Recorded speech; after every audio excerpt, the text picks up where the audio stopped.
Hello everyone, my name is Pooja Singh. मैं बेंगलोर से हूँ और मैं कैंगन के बारे में आप लोगों को कुछ बताना चाहती हूँ।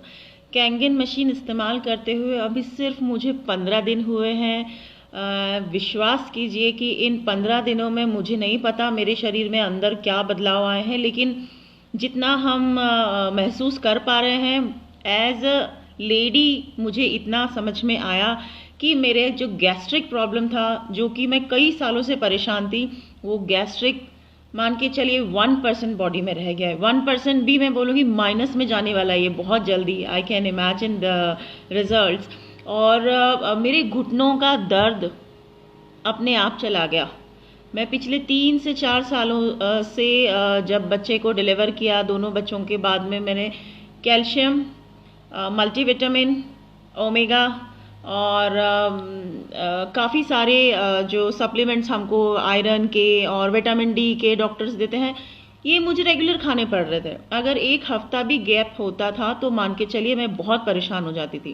कैंगन लगाने के बाद एज सच हमने इतना कुछ नोटिस नहीं किया। एक दिन बच्चे को नहलाने के बाद, स्कूल भेजने के बाद आई रियलाइज़ कि मैंने बिना स्टूल के बैठे हुए उसको नहला के और स्कूल के लिए रवाना भी कर दिया। बाद में मुझे याद आया कि मैं तो अपने घुटनों पे अपने आप बैठ के उठ गई।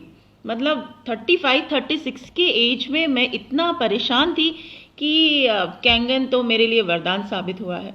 पेस्टिसाइड जब हम निकालते हैं अपने हाईली एसिडिक वाटर से तो देखते हैं तो मतलब ऐसा लग रहा था कि इतने सालों से क्यों जहर खाया जा रहा था। तो कैंगन वरदान है मेरे घर के लिए, मेरे बच्चों के लिए। एक और चीज़ बताना चाहूँगी बच्चों से। मेरे छोटे बेटे को दिल्ली से आने के बाद वीजिंग की प्रॉब्लम बहुत ज़्यादा हो गई थी। वीजिंग तो जैसे तैसे हमने होम्योपैथी से कंट्रोल किया था, लेकिन उसका स्किन बहुत सेंसिटिव हो गया था। सेंसिटिव इन द सेंस कि ठंडे गर्म दोनों एटमॉस्फेयर में उसको हमेशा ईचिंग रहती थी। हमको एक एटमॉस्फेयर मेंटेन करके चलना पड़ता था। बैंगलोर में तो मेंटेनेंस वेदर का कुछ कह ही नहीं सकते हैं। तो उसको हमेशा रैशेस होते थे, जो हमारे सेंसिटिव स्किन जो जॉइंट्स होते हैं वहाँ पे। सिर्फ और सिर्फ ब्यूटी वाटर नहाने के बाद में उसके बॉडी पर डालने से पिछले 15 दिनों में वो खुद बच्चा मुझे कह रहा है कि मम्मा मुझे आजकल खुजली नहीं होती, मुझे इचिंग नहीं होती। बच्चों के पेट अपने आप साफ हो रहे हैं। तो कुछ तो है।